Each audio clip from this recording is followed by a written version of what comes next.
রাস্তার সামনে সার্ভিসিং করে রাখছে। এই সার্ভিসিং এর কারণে আমরা বাড়িঘর সব ডুবাই লিতেছে। কেন আমরা বাড়িঘর ডুবাইতো?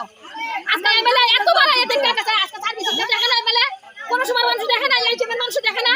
আজকে তো দেখতে আসলো কতদিন ধরে। কোন জায়গাতে এই সমস্যাটা? উত্তর বাগিয়াছড়া 7 নম্বর ওয়ার্ড।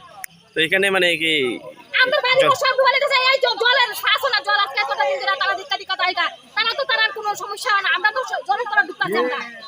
এখানে জলের তলা আমরা ঢুকতাম। এখানে কয় পরিবারের বসবাস? 7 নম্বর ওয়ার্ডে পরিবার বহুত পরিবার আছে। আমরা তো এটা জানা নাই। মানে যে এই যে রাস্তাঘাটে যে সমস্যা বলছেন এখানে কত পরিবার হইব?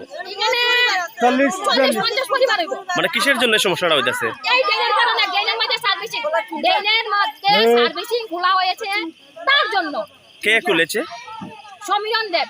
আচ্ছা, উনি কি মানে পুরো পরিষদের কইয়া নি বয়স হয়েছে? এটা তো আমরা জানি না স্যার। আমরা তো পুরো পরিষদের কি কইয়া খুলছে না কইয়া খুলছে, কে পারমিশন দিল যে রাস্তার মধ্যে এই যে ড্রেনের উপরে এই সার্ভিসিং খোলা, কে পারমিশন দিচ্ছে আমরা জানি না। আচ্ছা, আমরা আজকে 20 বছর হয়েছে আমরা এখানে বাড়ি বানাইছি। আজ পর্যন্ত কইতাম না যে আমরা বাড়ির মধ্যে জল উঠছে। এই সার্ভিসিং খোলার পরে আজকে এই জলের তলে আমরা ডুববা মরতেছি। আপনারা এখন কি চাইতেছেন?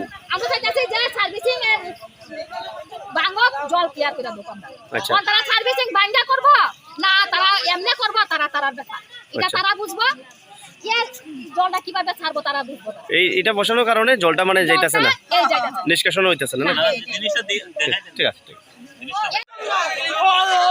জল তো যাইতেছে, জলের কোনো অবস্থান